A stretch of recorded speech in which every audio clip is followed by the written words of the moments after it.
Hi everyone, स्वागत है आप सभी का आज के इस वीडियो में। हम सब तैयारी कर रहे हैं हमारे चैनल पर न्यू रीट वैकेंसी की और मैं आप लोगों के साथ में साइंस सब्जेक्ट को डील कर रही हूँ। हमारा टॉपिक चल रहा था तापमापी और ऊष्मा संचरण।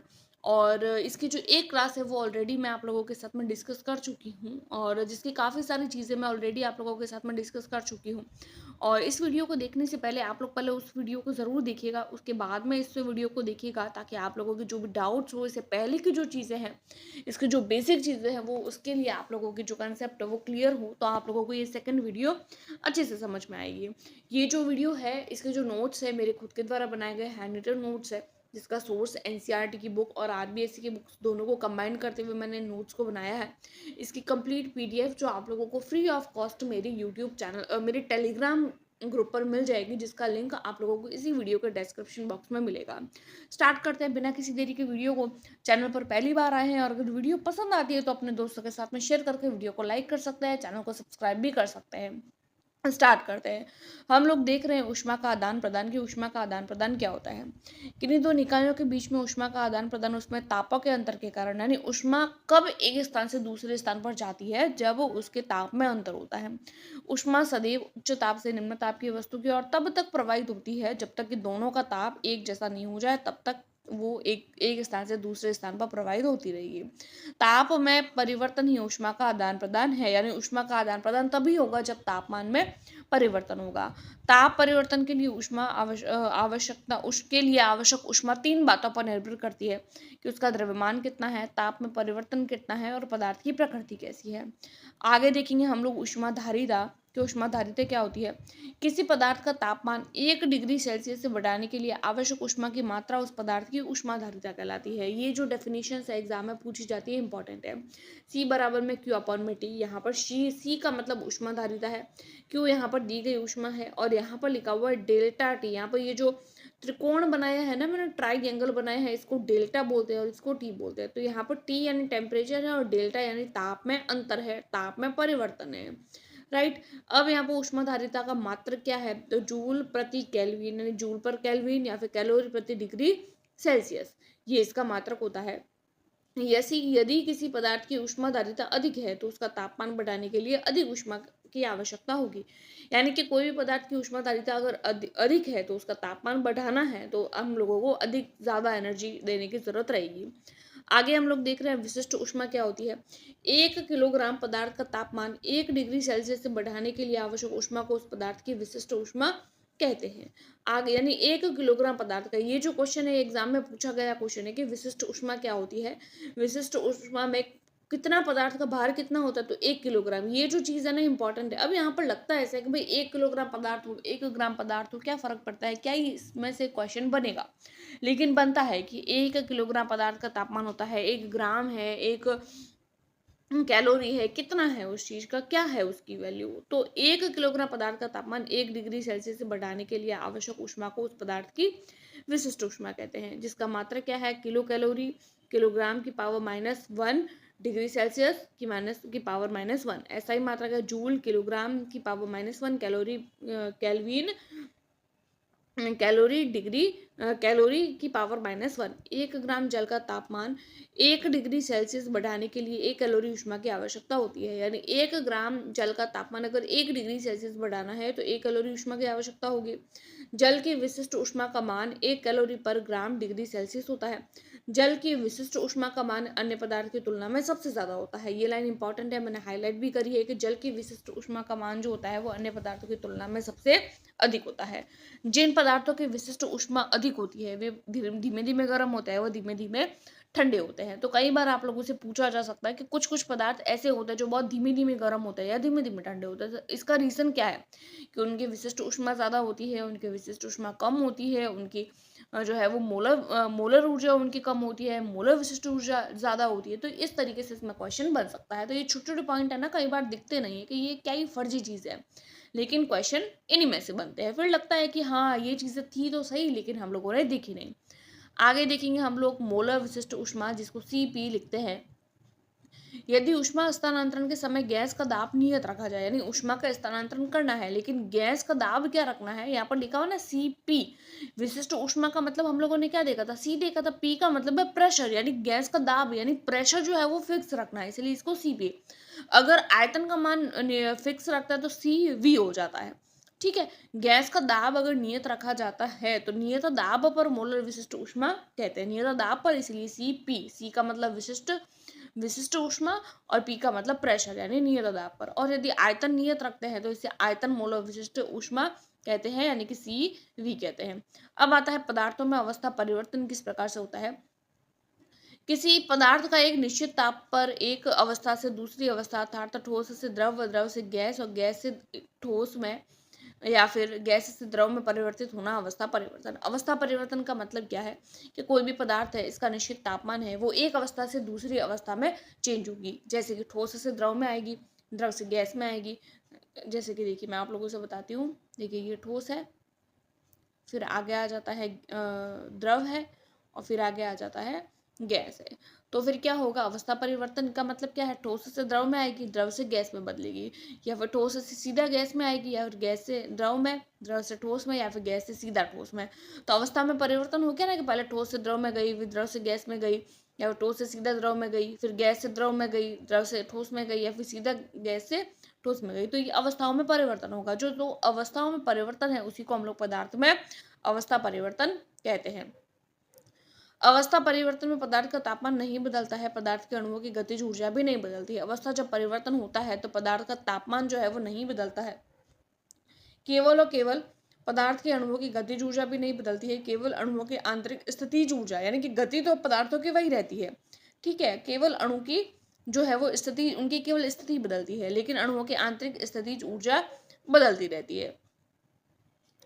पहला हम लोग अवस्था परिवर्तन में देख रहे हैं गलन। गलन का मतलब गलना, यानी कि ठोस कोई पदार्थ है वो गलकर द्रव में बदल रहा है, जिसको गलन कहते हैं। संगलन का मतलब है द्रव जो गल गया है उसका वापस ठोस में बदलना, यानी पहले तो गलन हुआ, गलन से वापस संगलन हुआ।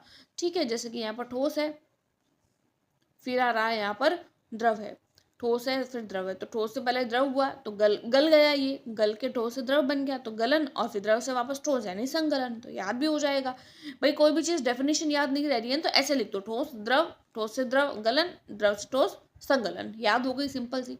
फिर आता है गलनांक। गलनांक क्या होता है, वह ताप जिस पर पदार्थ की दोनों अवस्थाएं ठोस द्रव परस्पर साम्य साम्य तापीय साम्य अवस्था में रहती है, यानी बैलेंस रहती है। कोई भी चीज ठोस से द्रव में आ रही है लेकिन अपने एक फिक्स टेम्परेचर पर आ रही है, उसी को हम लोग गलनांक कहते हैं। आगे देखेंगे हम लोग प्रसामान्य गलनांक क्या है।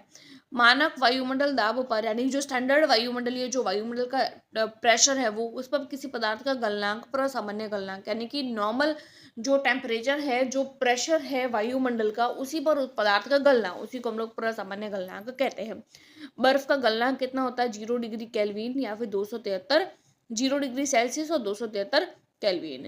एथिल अल्कोहल का गलनांक बिंदु 117 डिग्री केल्विन, 117 केल्विन होता है, डिग्री नहीं आएगा, केल्विन होता है, इसीलिए ठंडे प्रदेशों में तापमापी में पारे के स्थान पर अल्कोहल ज्यादा प्रयुक्त होता है। तो एथिल अल्कोहल का उपयोग किया जाता है ठंडे प्रदेशों में, ये इंपॉर्टेंट है।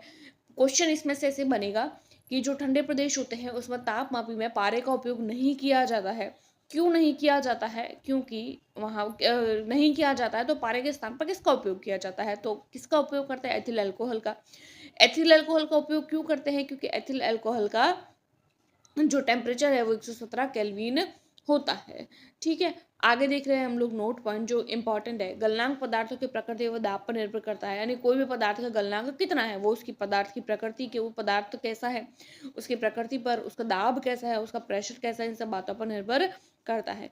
वे पदार्थ जो पिघलने पर संकुचित होते हैं, दाब बढ़ाने से उनका गलनांक कम हो जाता है, यानी कि ऐसे पदार्थ जो पिघलने पर संकुचित होंगे, जैसे बर्फ होती है तो उसको पिघलाएंगे तो क्या वो संकुचित हो जाएगी, लेकिन जब उनका प्रेशर बढ़ाएंगे तो उनका गलनांक कम हो जाएगा, जैसे बर्फ हो गया, ढलवा लोहा हो गया आदि। आगे देखेंगे जो पदार्थ पिघलने पर प्रसारित होते हैं, फैल जाते हैं, उन पर दाब बढ़ाने पर उनका गलनांक भी क्या होता है, बढ़ जाता है, जैसे मोम और घी। सामान्य अशुद्धि मिलाने पर गलनांक कम होता है। तो ये जो छोटी छोटी चीजें हैं ना, ये इंपॉर्टेंट, इनको याद रखिएगा। आगे देख रहे हैं हम लोग हिमांक, यानी कि फ्रीजिंग पॉइंट क्या होता है। निश्चित ताप पर द्रव का ठोस में बदलना, यानी फिक्स टेम्परेचर है उसका द्रव का ठोस में बदलना। फ्रीज का मतलब फ्रीज के अंदर क्या होती है, चीज़ें जमती है, ठीक है। तो द्रव का ठोस, जैसे कि पानी है तो वो द्रव है, द्रव से वो क्या बन गया, ठोस बन गया, बर्फ बन गया, जम गई ना, तो फ्रिज में रखी और द्रव पानी ठोस में बदल गया, तो वो उसका हिमांक होता है। ये हिमीकरण कहलाता है। इस निश्चित ताप को द्रव का हिमांक कहते हैं। आगे देख रहे हैं हम लोग क्वथन या क्वथनांक किसको बोलते हैं। जिस स्थिर ताप पर कोई द्रव उबलने लगता है, क्वथन का मतलब होता है उबलना, किसी भी पदार्थ का उबलना फिक्स टेम्परेचर पर। वह ताप जिस पर पदार्थ की द्रव का वाष्प अवस्था में तापीय साम्य में है, यानी द्रव और वाष्प दोनों का टेम्परेचर जो है वो इक्वल है। द्रव उबलेगा और उबलता उबलता क्या होगा, अपने आप भाप बनता जाएगा, यानी कि जो हीट उसमें से निकल रही है उसका और उबलती हुई जो चीज़ है उन दोनों का टेम्परेचर इक्वल हो जाएगा, वही उसका क्वथनांक होती है। दाब बढ़ाने पर क्वथनांक बढ़ता है, दाब घटाने पर क्वथनांक घटता है। इंपॉर्टेंट है, याद रखिएगा। पहाड़ों पर जल कम तापमान पर भी उबलता है, क्योंकि पहाड़ों पर वायु दाब जो होता है वो कम होता है, वहां पर एटमॉस्फेयर जो होता है वो बहुत कम होता है, प्रेशर वहां पर बहुत कम होता है। प्रेशर कुकर में खाना जो होता है वो जल्दी पक जाता है, क्योंकि दाब ज्यादा होता है, क्वथनांक भी अधिक होता है।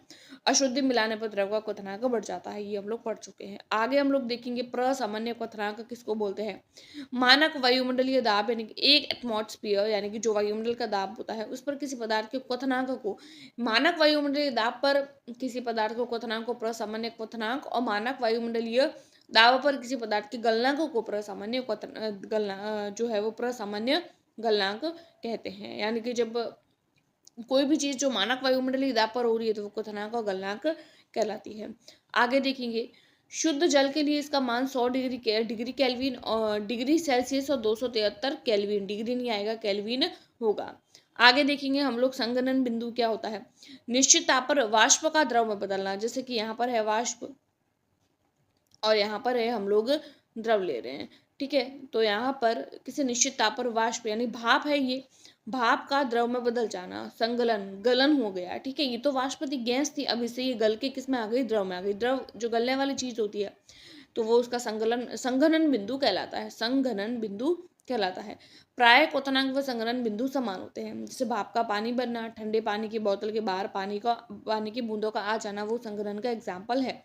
आगे देखेंगे हम लोग वाष्पन या वाष्पीकरण, यानी कि द्रव का वाष्प में बदलना, ये तो नाम से स्पष्ट है, द्रव वाष्प में बदलेगा, वाष्पीकरण कहलाता है। वाष्पीकरण की क्रिया क्षेत्रफल बढ़ाने पर बढ़ती है, तापमान बढ़ाने पर बढ़ती है, आर्द्रता में कमी होने पर बढ़ती है, वायु की गति में वृद्धि होने पर भी वाष्पन बढ़ता है। वायु की गति में जब वृद्धि होती है तो भी वाष्पन बढ़ता है। जैसे मिट्टी के घड़ों का पानी में पानी मिट्टी के घड़ों का पानी जो होता है वो हमेशा ठंडा होता है, क्यों, क्योंकि इसका रीजन क्या है, वाष्पन या फिर वाष्पीकरण।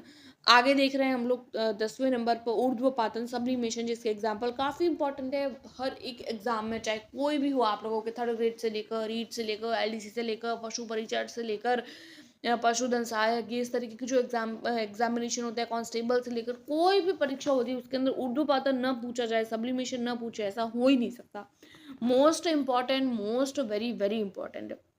इसमें क्या होगा, जैसे अभी मैंने 3 चीजें बताई, ठोस, उसके बाद में मैंने बताया द्रव, और उसके बाद में मैंने बताया गैस। जनरली हम लोग क्या देख रहे हैं, ठोस द्रव में बदल रहा है, द्रव गैस में बदल रहा है, फिर गैस द्रव में आ रही है और द्रव ठोस में आ रहा है। लेकिन कभी कभी अवस्था ऐसी होती है कि ठोस जो है वो द्रव में नहीं आता है, सीधा कि सीधा गैस में बदल जाता है।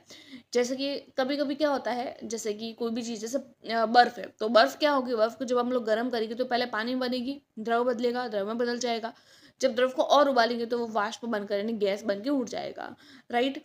लेकिन कभी कोई अवस्था, कुछ पदार्थ ऐसे होता है जो ठोस होते हैं, ठोस से ही सीधे के सीधे गैस बन के उड़ जाता है, द्रव बनते ही नहीं है, ठीक है। तो ऐसे पदार्थ जो होते हैं वो ऊर्ध्वपातित पदार्थ कहलाते हैं। कहने का मतलब ये है कि वह प्रक्रिया जिसमें ठोस पदार्थ बिना द्रव अवस्था में बदले सीधे गैस में बदल गए।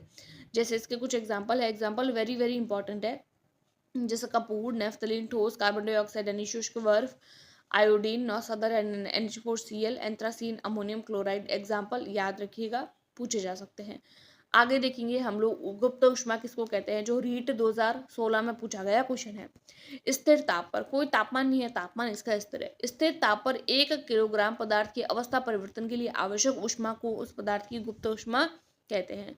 स्थिर तापमान पर यानी टेम्परेचर कैसा है, स्थिर है, तो 1 किलोग्राम पदार्थ की अवस्था परिवर्तन करनी है तो आवश्यक ऊष्मा को उस पदार्थ की गुप्त ऊष्मा कहते हैं, जिसका मात्रक है कैलोरी पर ग्राम या फिर कैलोरी किलोग्राम। आगे देखेंगे हम लोग गलन की गुप्त ऊष्मा किसको बोलते हैं। वायुमंडलीय दाब व स्थिर ताप पर 1 किलोग्राम ठोस को द्रव में बदलने के लिए, यानी कि एक वायुमंडलीय दाब और स्थिर ताप पर 1 किलोग्राम ठोस को द्रव में बदलने के लिए आवश्यक ऊष्मा गलन की गुप्त ऊष्मा कहलाती है। जैसे कि बर्फ के गलन की गुप्त ऊष्मा का मान 80 कैलोरी प्रति ग्राम होता है। आगे देखेंगे हम लोग वाष्पन की गुप्त ऊष्मा किसको कहते हैं। वायुमंडलीय दाब व स्थिर ताप पर 1 किलोग्राम उबलते द्रव को गैस में परिवर्तन करने के लिए, यानी कि वायुमंडल का दाब है और स्थिर ताप है और पदार्थ कितना है 1 किलोग्राम, तो उबलती हुए द्रव है यानी उबलता हुआ पानी है, उसको गैस में परिवर्तन यानी ऊष्मा में बदलना है, उसके लिए आवश्यक ऊष्मा को वाष्पन की गुप्त ऊष्मा कहते हैं। तो पानी की गुप्त ऊष्मा का मान कितना होता है 540 कैलोरी पर ग्राम। आगे देखेंगे हम लोग नोट पॉइंट जो वेरी वेरी इंपॉर्टेंट होते हैं। ऑटोमेटिक इलेक्ट्रॉनिक प्रेस ऊष्मीय प्रसार पर काम करती है। तापमापी ऊष्मीय प्रसार सिद्धांत पर काम करता है। आपेक्षिक आर्द्रता को मापने के लिए हाइग्रोमीटर नामक यंत्र का उपयोग किया जाता है। आगे और कुछ नोट पॉइंट है। समुद्र समीर व थल समीर संवहन पर आधारित होते हैं।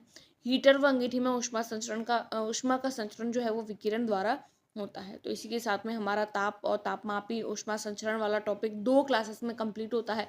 इस क्लास के बाद में इसके कुछ प्रीवियस ईयर की मैं आप लोगों के साथ में एक वीडियो शेयर करूंगी, तो पहले आप लोग इसको देखिएगा, देन आप लोग उस प्रीवियस ईयर वाली वीडियो को देखिएगा, तो आप लोगों को डाउट्स जितने भी है वो सारे के सारे क्लियर हो जाएंगे। आई होप आप लोगों को आज की क्लास पसंद आई होगी। अगर पसंद आई है तो do like, subscribe and share. Thanks for watching.